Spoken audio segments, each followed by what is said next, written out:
Matt Walsh and Nick Carter are partners at Castle Island Ventures. All views expressed by them or the guests on this podcast are solely their opinions and do not reflect the opinions of Castle Island Ventures. Guests and hosts may maintain positions in the assets discussed in this podcast. You should not treat any opinion expressed by anyone on this podcast as a specific inducement to make a particular investment or follow a particular strategy, but only as an expression of their personal opinion. This podcast is for informational purposes only. Brought down by bad mortgage investments, Lehman, which has 25,000 employees, will be liquidated. The federal government loans American International Group, AIG, $85 billion. This is a different kind of market, and the Fed is asleep. The federal government is stepping in to stabilize Fannie Mae and Freddie Mac, the two mortgage giants that have been threatened by the housing crisis. The Bank of England has pumped £75 billion more into Britain's ailing economy with a new round of quantitative easing. You print a couple $1 trillion, and all of a sudden, people start to worry. So out of this worry, we have something Welcome to On the Brink. I'm Matt Walsh. And I'm Nick Carter. And we had a busy podcast week this week. A lot of content coming out of the Castle Island family. Grinding in the content mines. So you sat down with Mike Cagney, the founder of Figure. I wanted to have him on. I was at a dinner with Cagney, one of these like Chatham House Rules dinners. It's not violating Chatham House Rules if you're only talking about what the other person said and they're fine with it. Is that right? I think the point is you can't tell anyone what was said. Well, I'm not saying who threw the dinner, who was there, just saying on the podcast, Cagney and I talked about some interesting things he said about the banking sector in that dinner, but he brought it up. So okay, I'll grant you an exception in this case.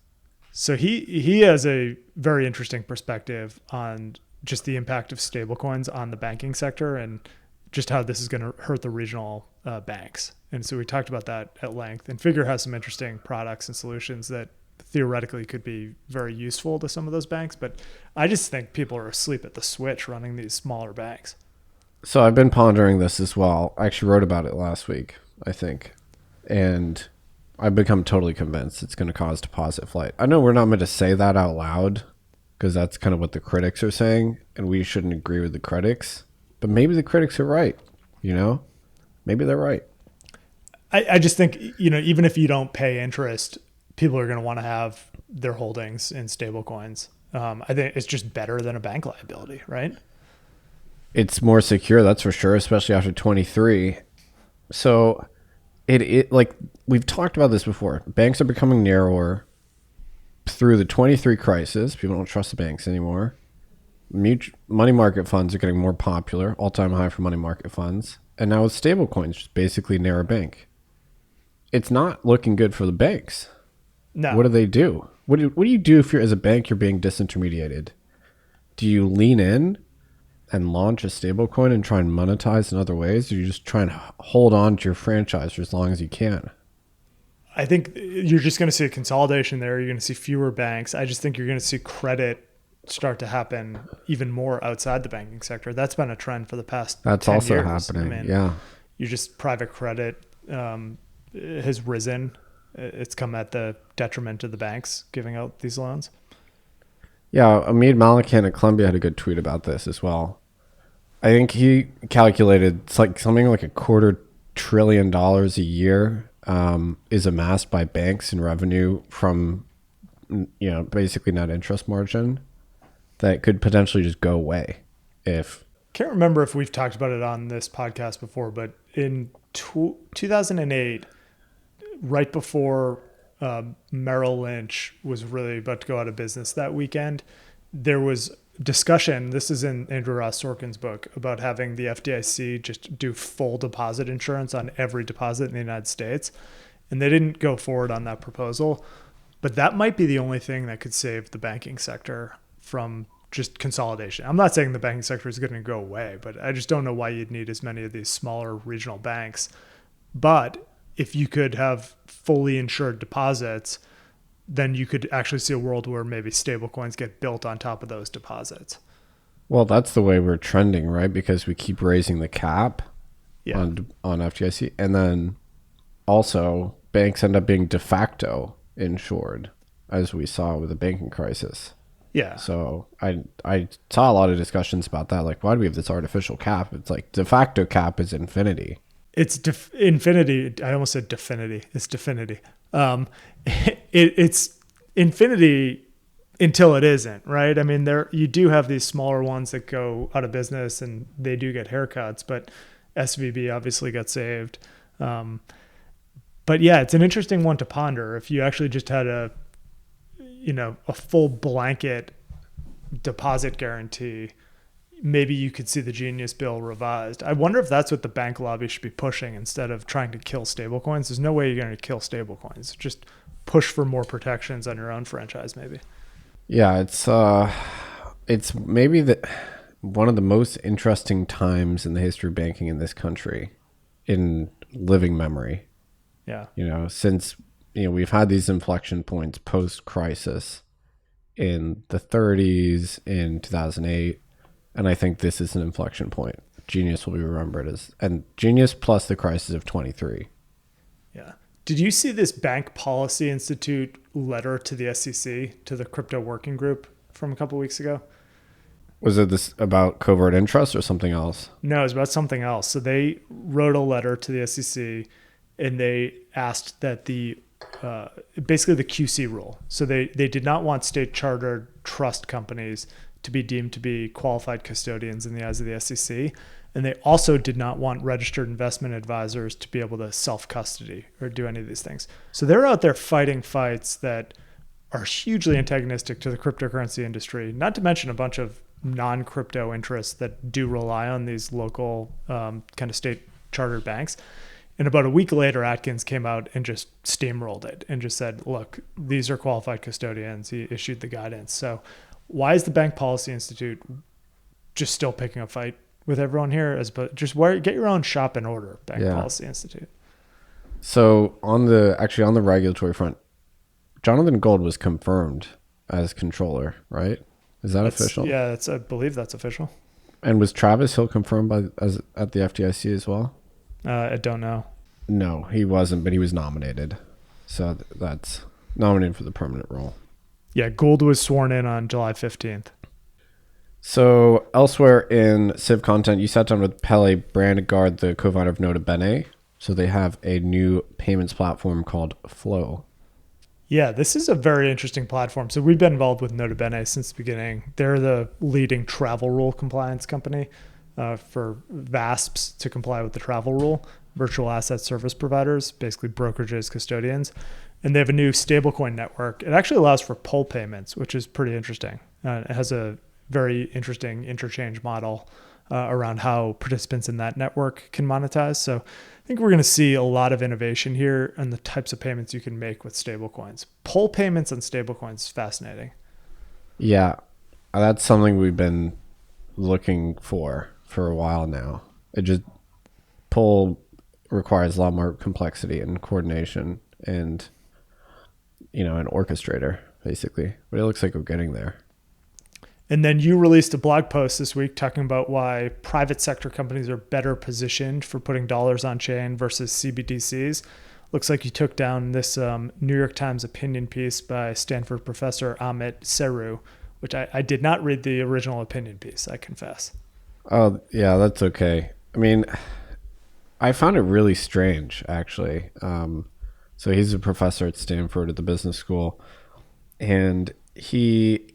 this is something we've heard a lot actually from CBDC advocates for a while, that CBDCs would uniquely be able to offer privacy, I guess because of the First Amendment, as opposed to a stablecoin, which is kind of theoretically true, right? You'd say, okay, well, maybe a private corporation is not incentivized to care about privacy, but the government by law constitutionally has to care about privacy. That's true in a very abstract sense. That's true in the 1776 version of the US government. But post 1971, the last 55 years of, financial surveillance in this country that's been instituted by Congress and the courts, that's definitely not true anymore.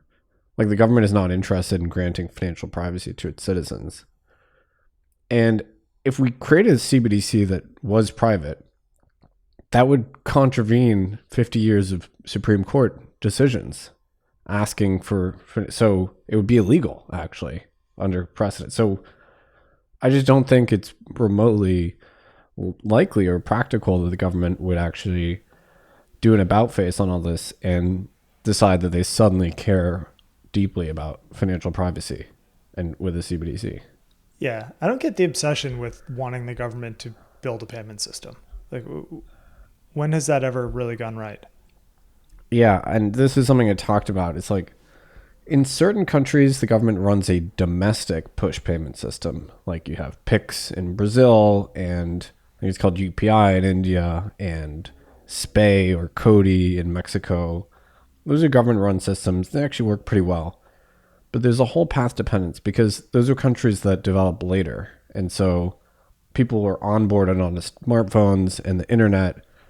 And, the government could then use that infrastructure to build a payment system. In the US, we had a payment system already run by the cards and the banks. And so there was way too much institutional inertia to tear out all of that infrastructure and just put the government in charge. And also, we're more skeptical of, a very powerful central government here. So I know a lot of people like to say, well, like, why don't we just have Pix in America? Well, it's because, like, the private sector already built a very robust payment system in the first place. So we don't really need it. Yeah, I think that's spot on.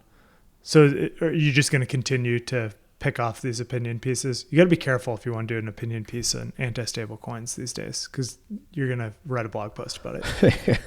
I mean, it's very asymmetric because his piece was like 800 words and my reply was like 4,500 words. It's always like that. It's so much more work to, but people DM them to me all the time. They're like, can you take this one down? And this one, like 3 different people DM'd it to me. So that's why I did it. Well, if you're a student in Professor Suru's class, I hope that you surface Nick's blog post that actually addresses the issue a lot more appropriately, I think. So I'm really curious what he thinks about it. Actually, we'll see. I try to be nice. I'd like to engage as opposed to just trashing him. In other Castle Island content, Wyatt gave a talk at Solana Boston conference, which was a good one. Talked about a range of issues in the Solana ecosystem. So check that one out. We'll put that in our newsletter. And it's a very light news week, but there were lots of deals. So should we hop in? Let's hop into the deals. First one is Polymarket, the prediction market. They raised $2 billion from ICE, the Intercontinental Exchange, which is the parent company of the New York Stock Exchange. So big moves here. I mean, I think all of these TradFi venues are going to need to get into prediction markets, and this seems to be how ICE is going to play it. Yeah, I mean, what a turnaround for Shane. Pre-election, it was very unclear whether Polymarket wasn't allowed in the U.S. It was unclear whether the CFTC would go after them or the DOJ. He got raided. They took his devices. Yeah. And now he's the youngest self-made billionaire in the world, I think. That's what it says. Yeah, that's what it says. I think there's no doubt that if Harris had won the election, Polymarket would have been kneecapped. I think you'd be talking about just everyone that works there moving out of the country. I just don't think this fundraise never would have happened if that had happened. Yeah, I mean, it looks obvious in hindsight, obviously, and a lot of people are patting themselves on the back. But I mean, it was just so unclear early on if Polymarket would exist at all. So yeah, so huge credit to Shane and the team. Next up, you have Meanwhile. That's a Bitcoin life insurance company. There's a huge raise. There is $82 million from Han, Bain Capital Crypto, and Pantera. Then it's CoinFlow, a stablecoin payments processor. They raised $25 million from Pantera, CMT, Coinbase Ventures, Reciprocal, and Jump Crypto. Then we have Transcripts. That's an identity verification platform. There is $15 million from Pantera and Lightspeed. Blockstreet is a DeFi protocol for tokenized stocks. They raised $11 million from HackVC, Generative Ventures, and DWF Labs. Then you have CypherOwl. That's a crypto compliance company. They raised $15 million from General Catalyst, Flourish Ventures, and Coinbase Ventures. BMaps is a global mapping protocol. They raised $32 million from Pantera, Borderless, LDA Capital, and a number of others. Decentralized mapping, every couple of years, people take a run at this. Really interesting use case. Yeah, DeepIn. Haven't come across a DeepIn deal in a while. Next up, we have Grass. That's a decentralized data collection protocol. They raised $10 million from Polychain and Tribe. Then it's Crunch Lab, which is a decentralized AI network. They raised $5 million from Galaxy, Road Capital, and Vanek Ventures. Then you have Agio Ratings. That's a digital asset risk assessment platform. They raised $6 million from Albion VC and Portage Ventures. Here's an interesting one. Chainalysis, the blockchain forensics company, they had a blog post this week that said they have obtained growth financing from Hercules Capital, which is a venture debt and BTC company. Interesting move there. Then you have 375 AI, a decentralized data processing protocol. They raised $5 million from Delphi, Strobe, and Hack VC. Dinero is a liquid staking protocol. They were acquired by Plume, which is an RWA-focused blockchain. And lastly, you have Oasis Pro, a licensed broker-dealer in digital securities. They were acquired by Ondo. All right, so here's my favorite name of a token. North Dakota is planning to become the second state after Wyoming to issue a stablecoin. It's going to be in partnership with Pfizer, it looks like. It will be called the Rough Rider token after Teddy Roosevelt. Love it. It's pretty cool.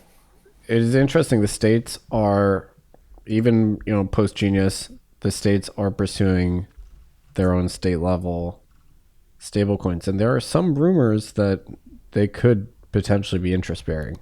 So that might be a point of differentiation if the interest is, extremely prohibited for the private sector ones.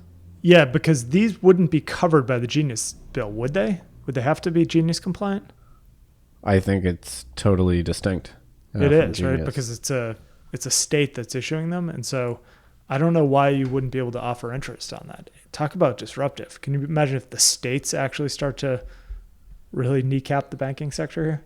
Yeah, so I think people are sleeping on the state issued tokens, whether it's Wyoming's, I guess it's called the Front token, or now the Rough Rider token. If North Dakota tries to get in the mix on doing like a conference, will you go out there in the same way that we go to the Wyoming conference? Well, Jackson Hole is really nice. Yeah. I actually don't know if I could name a place in North Dakota. Isn't Fargo in North Dakota? That sounds right. I mean, I've never been to North Dakota. It's probably beautiful. Yeah. I have no idea. Keep me posted on the conference circuit out there in North Dakota. It's on my list of states to get to. I've never actually been to North Dakota. Is North Dakota the one that's known for credit card or bank licenses, or is that South Dakota? No, that's South Dakota. South Dakota. And I think South Dakota is where they have the Mount Rushmore, isn't it? Hard knowledge of Middle America geography is lacking. I'm pretty sure it's South Dakota with the credit cards and all that. All right, so S&P Global, they're launching a new index. It's called the Digital Markets 50. It has exposure to crypto assets and crypto-related equities. You could probably see more of this. Just indices. I don't know. Like, will people build investment products with this? Maybe, maybe not. But seems like a pretty low risk thing to do to get on the board doing interesting crypto stuff if you're at S&P. No, does this this is all public companies that are doing crypto stuff? I believe it's also cryptocurrencies, right? And currencies themselves. Yeah.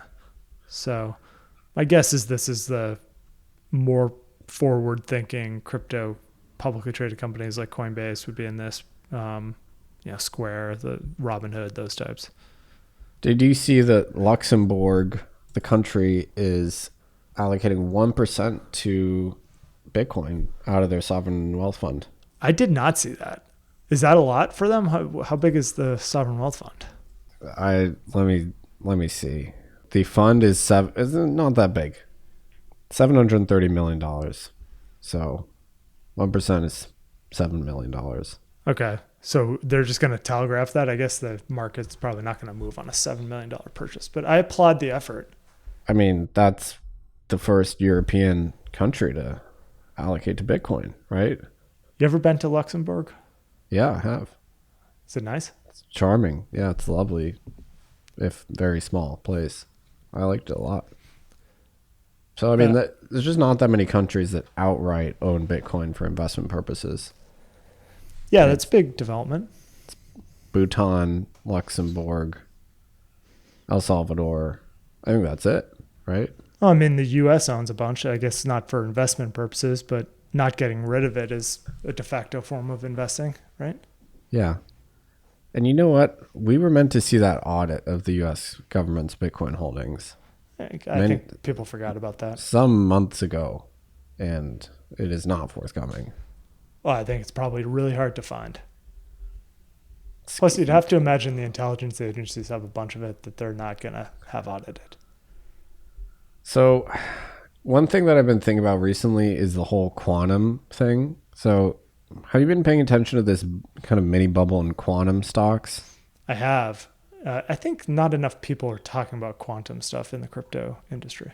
So quantum is absolutely going gangbusters, not even in crypto, but just quantum computing companies are getting funded and raising a ton of capital, and the market's rewarding them. Doesn't that accelerate, in theory, the timeline to a quantum break? Just more smart people working on it? Yeah. I would think so. I mean, you either have the private sector in the US get there, you have the private sector in China get there, or you have one of those two governments get there, don't you think? Yeah. I mean, there's the other accelerant, which is AI is getting good enough to do fundamental math and physics discoveries. Yeah. So AI plus quantum equals stealing all the coins. Like, I don't. This is the number one. This is the main question I get about Bitcoin now. I think the quantum threat is certainly very relevant, especially to the older coins, and so that's the bug bounty. But then again, like, all right, so you take those coins, you're stealing them, right? I mean, so if China does it, who cares, right? Like, they're not going to care. But a private sector company, if Google is the one that gets there first, they can't just take Satoshi's coins. But you can't prove that it's theft as opposed to a valid signature controlled by the owner. From Bitcoin's perspective, it looks the same. Oh, but from the legal perspective, it's like, well, you just took 1 million Bitcoins from Satoshi. So there is an interesting and weird story that Alex Thorne and Galaxy Research, actually, I guess Alex didn't write it, but indirectly he did because his subordinates wrote it. So Galaxy wrote this story about this quote unquote Salomon Brothers client that is dusting all these old Bitcoins. But it's not the real Salomon Brothers, by the way. No, what is this? Firm like doesn't some exist. Craig Wright style operate? Like, what is this thing? So the website, I think the IP was bought, like the way these crypto guys bought Enron's IP and then launched a meme coin or something. So they are dusting and sending a legal notice to all these old Bitcoins in the op return. And then they're giving them 90 days to move the coins to prove that they're their coins, or send Salomon Brothers, quote unquote, documentation of their claim to ownership. And if they didn't take action, they would relinquish their rights to the coins. So what a crazy idea this is, huh? It's just like people are always cooking up the zaniest schemes to like basically try and legally steal Bitcoins. I mean, it didn't work with Craig Wright, although it did kind of screw a lot of people over for a long time. And now there's some, Craig Wright successor that is trying to, utilize some weird law, I guess, that exists in some jurisdictions to say that they're claiming the coins if they're considered lost property, which I guess that is a law in some places. This is a really long analysis of this by Galaxy. Good for Galaxy for going deep. I think this is in the category of this is too long for me to read, but thanks for doing it. So what the interesting thing is, nobody really cared about this dusting attack until an early Bitcoin holder moved 80,000 Bitcoins because they got the message. So someone thought it was important enough that they would actually rotate their coins. That's wild to me. So TBD whether, anything happens here. I guess some legal claim will be lodged at some point, but how can a court it's the same issue with Craig Wright. Even if a court is persuaded, how can they, compel the Bitcoin protocol to hand over the coins? Yeah, no, it's, I think, nothing to worry about, but just interesting that human beings will spend time on this. Like, what a weird thing to do. Just one of those Bitcoin things. There's always this like constant like legal griefing that occurs. It's very unfortunate. Coinbase this week, they have announced that they're going to apply, or they have applied, I guess, for a national trust company charter with the OCC, which is definitely something that a lot of firms are doing. They hope to use it for some new payments related services. They also say they have no intention of becoming a bank. I would read into this that Coinbase will become a lot more active in the stablecoin market. That's my read between the lines. I mean, they're already super active in the stablecoin market, but if you had intentions to really blow it out on stablecoins, I think the OCC wrapper is a pretty good path. Really not long until I think certain banks, probably starting with the fintechs and the neobanks, start to engage with stablecoins. Coinbase announced like a product release this week. I'm blanking on what it even was, but it's available everywhere except for New York. It's like this bit license thing still just holds up a lot of these consumer companies. What is it, 13 years on or something, or 10 years on for the bit license? It's just what a bad rule. So Grayscale became the first issuer to add staking rewards to their ETH ETFs this week. That's a pretty big development there. A lot of rumors about Grayscale getting ready to go public here. That'll be interesting. Elsewhere in regulatory, Plume Network, the RWA-focused blockchain, they received approval from the SEC to become a registered transfer agent, allowing them to manage digital securities and shareholder records directly on-chain. This is a critical function for tokenized securities. I wonder, do you think you'll see more just TradFi transfer agents moving into the space? You haven't seen that many. It's not the most glamorous business in the world in the conventional markets. Yeah, but I think this is moving in the right direction, moving away from these ersatz tokenization structures with SPVs towards actually having the blockchain be the record. Yeah, you got to have the asset natively on chain for sure. I agree with that. That was another interesting part of the Cagney conversation on the podcast this week is, you have the Reg NMS, which is for conventional securities. And I think it's going to be really hard to just have those type of assets also fall into this peer-to-peer framework where you can trade them on DeFi connectivity. I just don't think it's compatible whatsoever. So I think the question is, do you end up just having a bunch of natively issued non-Reg NMS securities that sit almost like pari passu in a cap table as the conventional one that's already been listed on NASDAQ or New York Stock Exchange, and then they can just trade differently? Or is there a world where you could rethink Reg NMS in this concept of best execution to actually include DeFi protocols? Yeah, I was thinking about that too. I mean, how could you possibly enforce a national best bid, best offer on DeFi protocols? You can't. It's not actually doable. Technically possible. So then do you just have these publicly traded companies that have two securities and maybe they'll trade divergent implied valuations of the company even? I don't know. Could be messy. So did you follow this Katie Porter drama over this last week? Katie Porter. I hadn't thought about her in a long time, ever since who did she go against? It was like her Adam Schiff and she Steve lost. Garvey. And she came in third in the primary. And blamed crypto. She blamed crypto. I mean, and then this week, so all I saw was there was 3 or 4 of these clips that somehow leaked. They must have been angry staffers that leaked them. And she's just losing her mind on people that are trying to interview her or yelling at her staff, huh?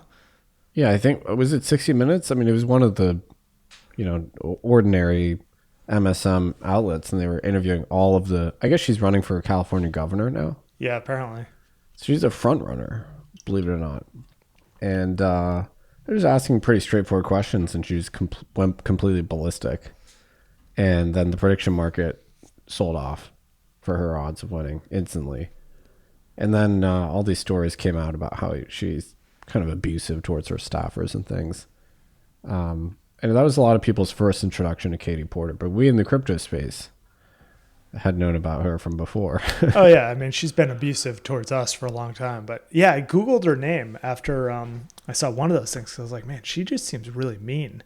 And apparently she dumped hot mashed potatoes on her husband's head or something years ago. That came out in divorce proceedings. That's a mean thing to do to someone. That's tough. That's real tough. It's kind of interesting. Someone loses an election, they just don't go away. Like they run for an even bigger and more consequential office. Yeah, I guess so. I mean, but yeah, I don't know. So she's the front runner in California. Who else is running for that? I couldn't name the others. You know, a lot of people like Katie Porter, though, because she was really famous for, do you know this? Bring these whiteboards. Oh, the signs, yeah. She would do these signs when someone would come in and testify, and she wouldn't ask them questions. She would just lecture them. Yeah. And people went crazy. They loved that. People thought she was sort of teaching them. Yeah. So she has a lot of residual goodwill from that. So we'll see if that's enough. Yeah, I don't know if that's going to be enough, but I guess it depends on who she's running against. There's a lot of damage you could do to the crypto industry as the governor of California, I suppose, though. Yeah, so I don't actually know if the crypto space can take all the credit for defeating her. In hindsight, it sounds like she might have just been a bad candidate for Senate. Well, didn't Schiff just kind of run away with it? Like, I think he just cleaned her clock. It wasn't close at all, actually, in the end. So, but she did blame the crypto industry. Big crypto. Did. Well, so she wrote a book with Elizabeth Warren, and she was a student under Elizabeth Warren, apparently. So I think she just sort of adopted Elizabeth Warren's view towards cryptocurrency, which, as we know, is not a positive one. She named her daughter after Elizabeth Warren, too. Oh, really? Yeah. Probably not good for crypto if she wins. Probably not. In other news, it looks like Binance has sold a 40% stake in Binance Japan to PayPay. That's kind of interesting. I didn't really think that Binance would do that, but maybe that opens up more opportunities there. So PayPay is a SoftBank group company. I guess it's just a lot easier to operate in Japan if your cap table has a bunch of Japanese native money on it, and PayPay is a big player in Japan. So CZ came out of legally enforced retirement and is doing crypto stuff again. Yeah, what is he? He's doing like $1 billion BNB fund or something. There's BNB meme coins have gone crazy this week. I've never used BNB, so I missed out on that one entirely. And then there's a hyperliquid clone or competitor, Aster. Is that right? I mean, CZ is back. He's doing stuff. He's definitely doing stuff. I mean, you know, he's probably one of the best executors in the history of running a crypto business, right? I mean, he's got to be the top. Yeah, yeah. He said he was going to retire and do education, and then the trenches just pulled him back in. You know, you can't be retiring. How do you retire from the industry? No, you can never leave. According to a report from Unchained, Laura Shin's publication, progress on the Senate market structure bill is still moving ahead despite the government shutdown. That's interesting. I guess the latest is that there's going to be a discussion draft soon coming out of Senate Ag, which obviously has the oversight of the CFTC. But does this imply that people are working during this government shutdown on the crypto bill? Yeah, so I guess that answers our question that we had last week. Yeah. They're still going, at least members of Congress are going to work. Dedicated public servants still working on that bill. They're not being paid right now, right? I don't think so. Do they get so. back pay? Like a Senate staffer, do you get paid? Probably not, right? So the government's been shut down for what, a week now? Been shut down for a week. I guess it was shut down for over 30 days in 2019. Apparently it's going to go on for a while. I mean, there's no end in sight. There's no deal. They said the last time what really catalyzed it coming back online was the FAA was just in shambles, air traffic control. So hopefully. So yeah, what's the deal with that? Are we just hoping that they show up to work unpaid and make sure the planes don't crash into each other? Seems like a big ask to ask someone to just not get paid. I mean, that's kind of crazy. Yeah, but we need to fly around. So yeah. You're going to just make sure you get the back pay, but people got bills to pay, don't they? Yeah, it's kind of tough. You'd sort of want and hope that these people would be compensated at all times. We're not talking about like a baseball strike here where people have like millions of dollars and they can afford to miss spring training. I mean, what about like the military? Are they all They're not part of it. They're not involved? No. They're good. There's different pockets of the government classifications and stuff. I guess things will start to break in the coming weeks, presumably. Yeah, I would think that sanitation service. I don't know. It would be interesting to see what happens, but hope they can get back to work here. Like if this was the 1800s and the government shut down, would you have noticed? Like how long would it take you to notice it? Like I guess the mail wouldn't be delivered or something. It would be the mail, right? Yeah, but the mail keeps on coming. I'm still getting mail. Is the mail's coming? Yeah. There have been no explicit signs that the government's not working in my life, at least. Like you wouldn't know. I don't think you'd know. I don't know. I guess if you went and tried to get like a passport right now, maybe that's not working. So it does make me wonder. So why are we spending 30% of GDP on this stuff? Because what do we get? What are we getting for that? That's a good question. Well, the IRS tax deadline's coming up, so was there people there to accept? They're furloughed as well, I think. Are they? Yeah. Yeah. So, no holds barred. Crime is legal. So what's your overall feeling on this crypto market right now? I feel like the sentiment has shifted very, very bullish. Well, I'd say maybe until yesterday, and then actually the DXY rallied a lot yesterday or today. Yields continue to rally. I mean, everywhere in the developed world. I mean, we're actually in a bit of a sovereign debt crisis right now, which is kind of like good for crypto in some sense, like the gold story. I mean, have you seen what's happened to gold this year? All-time highs, yeah. I was looking at the rally in gold, and I asked chat what, look for, similar historical rallies and what happened around those times. And it's basically unprecedented rally. Aside from in the late 70s. That's the only other time I could find. So the markets are now pricing in an emerging sovereign debt crisis in the developed world. That's very clear. I mean, I think you want to own Bitcoin in that situation. Yeah. But at the same time, everything's getting the jitters a little bit. So it is very strange to have, macroeconomic softness, this looming debt crisis, and then at the same time, crypto markets and equities markets are at all-time highs. It's interesting. I have CNBC on in the office right now, and do you know that the Coin Metrics ticker, which is obviously powers the CNBC crypto prices, they usually just have the Bitcoin and ETH ones up there. Now they're flashing the XRP ticker. Really? Yeah. I thought you were going to say Solana, but it's XRP, huh? Occasionally they'll have Solana. This is the first time I've seen an XRP ticker on the bottom.